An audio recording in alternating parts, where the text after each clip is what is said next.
ಎಲ್ಲರಿಗೂ ನಮಸ್ಕಾರ. ಹರಿಶ್ಚಂದ್ರ ಮತ್ತು ಅವನ ಸಾಹಸಗಳು.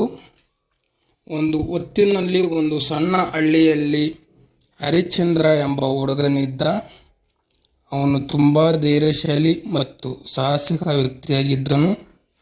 ಅವನನ್ನು ಯಾರೂ ಸೋಲಿಸಲು ಸಾಧ್ಯವಿರಲಿಲ್ಲ.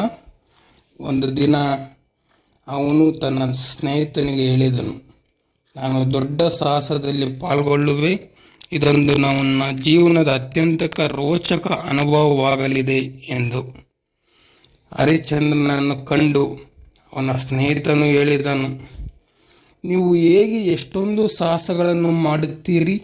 ನೀವು ಯಾರು ಎಂಬುದನ್ನು ಮರೆಯಬೇಡಿ ಎಂದು.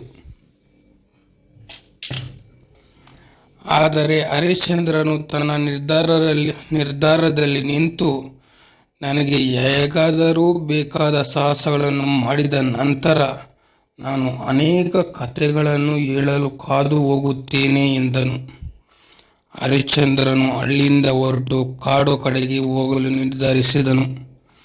ಅವರು ಮಧ್ಯದಲ್ಲಿ ಹಲವಾರು ಅಪರಿಚಿತ ಪ್ರಾಣಿಗಳನ್ನು ಕಂಡು ಅವರು ನಿರ್ಧರಿಸಿದ ಯೋಜನೆಯನ್ನು ಅನುಸರಿಸಲು ಶುರು ಮಾಡಿದನು. ಹಳ್ಳಿಯ ಹತ್ತಿರ ಇರುವ ಕಾಡಿನಲ್ಲಿ ಪ್ರವೇಶಿಸಿದಾಗ ಅವನು ಕಂಡು ಹಿಡಿದಿರುವ ರೋಚಕ ಎಲೆಗಳನ್ನು, ಎಲ್ಲಿಂದಲೋ ಬಂದಿದ್ದಾವೆ ಎನ್ನುವ ಅಪರೂಪದ ಕಿಂಡುಗಳನ್ನು ಹಿಡಿಯಲು ಹೊರಟನು.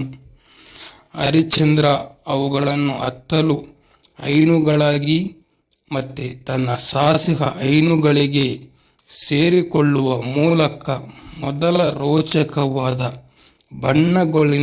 ಬಣ್ಣಗಳೊಂದಿಗೆ ಅವನು ಒತ್ತಿಕೊಂಡು ಕೈ ಮುಗಿಯುವ ಕನಸು ನಡೆಯುತ್ತಿದ್ದನು.